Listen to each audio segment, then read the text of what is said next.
एक हरा तोता पेड़ की डाली पर अकेला बैठा था।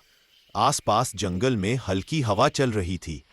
वो आसमान की ओर देखता है, जहां बहुत सारे परिंदे उड़ रहे होते हैं। तोता धीरे से बोला, काश मैं भी उनके साथ आसमान में उड़ सकता, लेकिन उसके पंख कमजोर थे। बचपन में लगी चोट की वजह से वो उड़ नहीं पाता था। फिर भी हर सुबह वो आसमान की तरफ देखता और अपने दिल में नए सपने बुनता था। एक दिन हवा तेज चली और एक पत्ता उड़ता हुआ उसके पास गिरा। तोते ने मुस्कुराकर उसे देखा। उसने उस पत्ते को अपने पंख जैसा समझा और हवा में उड़ाने की कोशिश की, मगर पत्ता उड़ गया और तोता वहीं रह गया।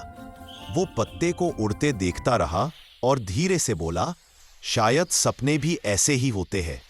कुछ हमारे पास रहते हैं, कुछ उड़ जाते हैं। अगली सुबह तोता फिर उसी डाली पर आया, मगर इस बार वो उदास नहीं था।